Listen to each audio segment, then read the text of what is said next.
Olá, esse é o Logotonia, eu sou Márcio Carvalho, da Universidade Federal do Sul da Bahia.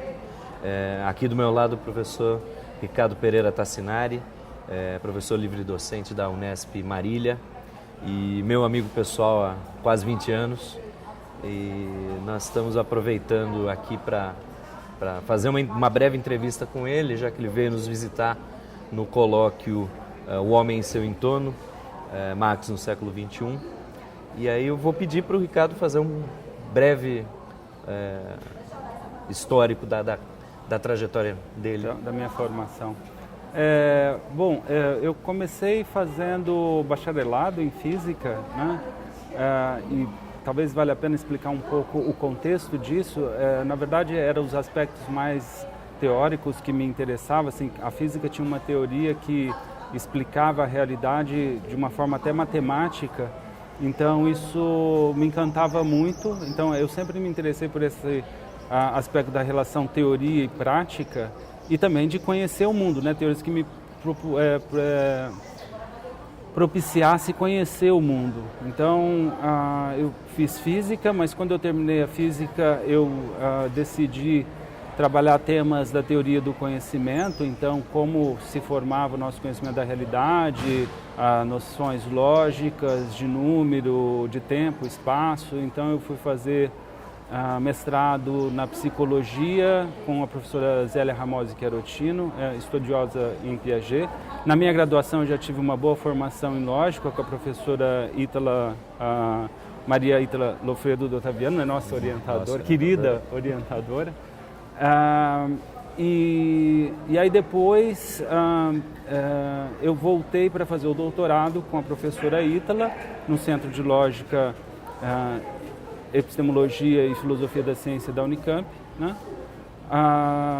E aí depois eu entrei na Unesp de Marília e durante esse período, tanto o estudo de Piaget durante o mestrado quanto um certo encontro com a teoria hegeliana me fez dedicar cada vez mais ao estudo desses dois pesquisadores, o que norteou o meu pós-doutorado, tanto na Universidade de Genebra, em Piaget, quanto agora na Paris Sorbonne, né, sobre Hegel e liberdade, tentando alinhavar um pouco toda essa pesquisa.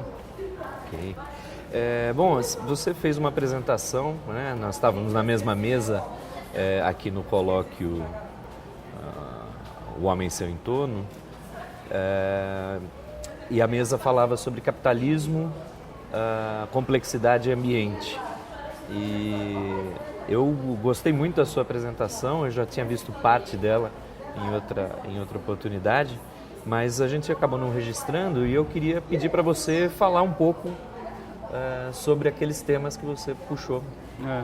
Na apresentação, eu comecei um pouco falando sobre esses dois grandes projetos que vêm dessa reflexão que eu venho desenvolvendo há grande tempo, né, desde esse começo.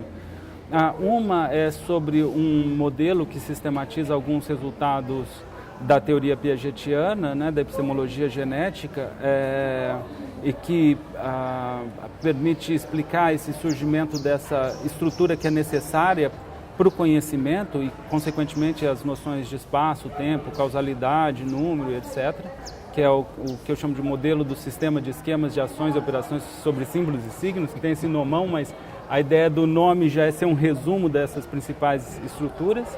E a outra é de um projeto neo-hegeliano de interpretação da filosofia da ciência ou do ser humano, entendendo que o próprio ser humano é que faz teorias para se entender. Então, de uma certa forma, é um pensar que se pensa a si mesmo e a gente está no interior desse pensar. Então, que a filosofia hegeliana nos fornece conceitos que permite pensar esse cenário na atualidade, o sistema dos seres humanos, né? Então, esse segundo projeto neo-hegeliano visa tentar fazer essas reflexões utilizando, né, se inspirando nos conceitos e nos argumentos de Hegel. Na palestra, eu tratei, até por conta do tempo, não deu para tratar com mais profundidade, né, desses temas. Até o segundo tema ficou mais um esboço, né? Mas no primeiro, uma coisa que o pessoal gostou, que comentou, é essa formação, e até porque eu acho que esse é um dos temas, né, da própria pesquisa de vocês aqui, que é a materialidade, né? Sim. Então, eu comecei com um vídeo do Minecraft perguntando aonde aqueles objetos existem, né? Não sei se as pessoas conhecem o jogo, mas é um jogo que se constrói objetos virtuais e que são instrumentos para você construir outros objetos. Então, esses objetos virtuais ali onde estariam, né? Ou mesmo o ícone do seu celular, né? Ele é um objeto para você e é até engraçado, porque quando você pensa na tela do celular, são luzinhas que se acendem e apagam, então não tem nem, vamos dizer, um conjunto de luzinhas andando para lá e para cá, né? É só a imagem mesmo. E a gente sente isso como objeto. Então, por que isso... A pergunta, né, bom, a gente vive isso como objeto. Por que a gente vive isso como objeto, né? E aí se usa um pouco do modelo, né, e que é baseado a partir, né, dos resultados de Jean Piaget, que na realidade esse objeto está em interação sensorial motora. Então, sensorialmente você tem aquelas imagens, motoramente você age ou sobre o mouse ou sobre a própria tela diretamente, né? Sim. E aí nessa interação sensório-motora você tem certas estruturas que se mantêm e os objetos são essas estruturas. Então isso serve tanto para os objetos materiais, enquanto eu tenho uma sensação deles e ajo sobre eles, quanto para os objetos virtuais, né? Nesse caso de jogos, né? Quer dizer que a gente poderia interpretar objetos tanto virtuais quanto concretos sob o mesmo prisma de estruturas e não necessariamente... Sensório-motoras. E aí eu independo então da concretude externa do objeto. Eu estou mais analisando a estrutura interna do ser humano. Exato, assim, o objeto acaba, dependendo da nossa capacidade de conhecer, né, dessas estruturas, tanto que uma criança recém-nascida, por exemplo, ela não tem, o mundo dela não é feito de objetos, são quadros que aparecem e somem para ela, quer dizer, você não tem essa permanência, né? Existe todo um estudo com vídeos bonitos, né, até desses experimentos, que mostram que essa permanência dos objetos é construída, né? Então, o que caracterizaria esse objeto, enquanto, né, você pode atuar sobre ele, fazer todas essas mudanças, é essa estrutura. Agora, qual é a diferença? No caso de um objeto físico, material, a materialidade é mais uma dessas propriedades que se expressa nessas ações, né? Então, essas ações que são ações sobre as coisas materiais, então, no caso da tela do computador, você pode apagar, aquele objeto deixa de existir naquele momento, né? Se torna, aí sim, possibilidade só de vir a interagir com ele novamente. Enquanto que a nossa própria noção de conservação que forma dos objetos físicos nos dão uma certa garantia de que esses objetos, apesar de eu não estar vendo eles, eles ainda continuam existindo, né?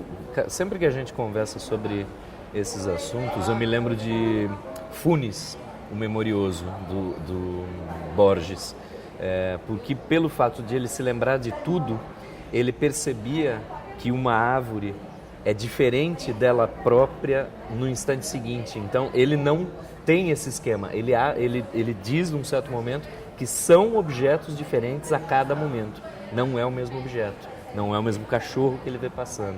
Então, isso me remete a essa ideia do esquema. Sem o esquema, talvez eu não acreditasse na permanência do objeto quando eu não estou vendo.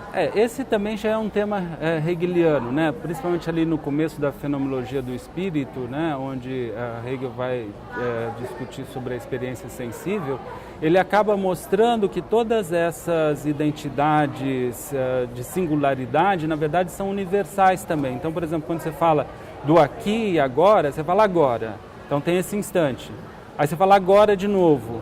Ora, mas aquele era um agora e esse é um agora e depois vai ser um agora, né? Assim como os aquis. Então o próprio aqui se transforma num universal que você caracteriza esses diferentes momentos. Então tem toda uma dialética aí que se estabelece, né, entre singular e universal, mas tudo isso para dizer que o estabelecimento dessa identidade, ela num certo sentido, ela é feita por esse conjunto de ações que o sujeito faz sobre o objeto e há certas coisas que se conservam nesse conjunto de ação.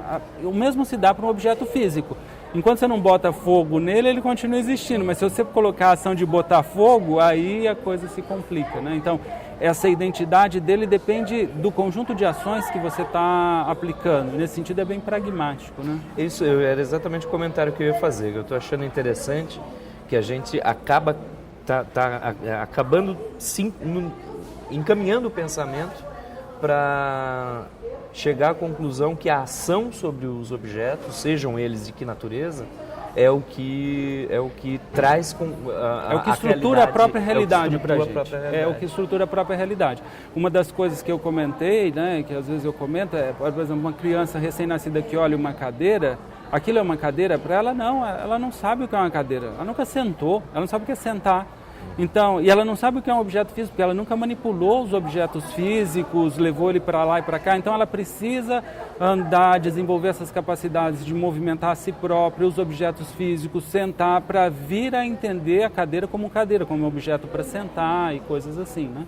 Como um objeto propriamente, né? Ela precisa se deslocar no mundo para formar sua noção de espaço, e, portanto, como objeto no espaço, e depois como objeto que tem uma função, uma funcionalidade, que no caso é sentar, por exemplo, né? O que não implica que é a única funcionalidade. Não. Quer dizer, eu posso criar esquemas diferentes para o mesmo objeto. Para o mesmo objeto. Mas, de qualquer forma, eu acho que o interessante disso tudo é que a significação é dada, como diz Piaget, porque você insere aquele objeto no seu sistema de esquemas de ação. Então, a coisa adquire significação para você na medida em que você pode usar ela para uma ação, né? E é na ação que essas coisas se definem. O que, apesar de eu não ter seguido Piaget, na minha apresentação acabou chegando a mais ou menos a mesma conclusão. É a ação que traz significação. É a ação do objeto que torna significativa aquela informação, né? No caso da sua palestra. Isso. Né? Tá bom, Ricardo. Você tem mais alguma coisa que você queria acrescentar?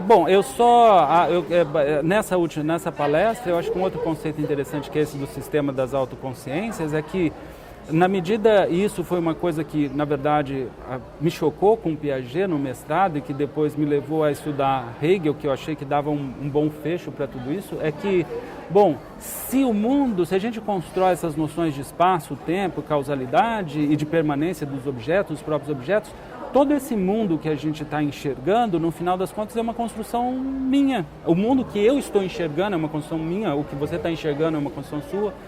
E que, segundo essas vivências e essas escolhas que a gente faz de que universais estruturam esse mundo, né? que regras gerais estruturam esse mundo, a gente vai ter visões diferentes, né? E que, portanto, o que a gente enxerga, se a gente chamar isso de consciência, é basicamente a nossa consciência. Aí a gente pode derivar um conceito da filosofia hegeliana que é ser uma autoconsciência, né? Ou seja, ser consciente de que se é uma consciência, que você está enxergando a sua própria consciência no mundo e que o outro vai estar enxergando conteúdos da consciência dele, né? E pensar, então, o sistema de seres humanos como um sistema de autoconsciências, né? Pessoas que têm a sua visão de mundo, que cada um tem a visão da realidade e que a nossa visão, ela não consegue abarcar todas essas, mas ela precisa estar em diálogo com elas, para que a nossa visão esteja construindo, vamos dizer, esse universo das diversas visões, que eu chamo de ideia, né, ou razão também, que vem de uma ideia de que todas essas ideias estariam dentro dela, né?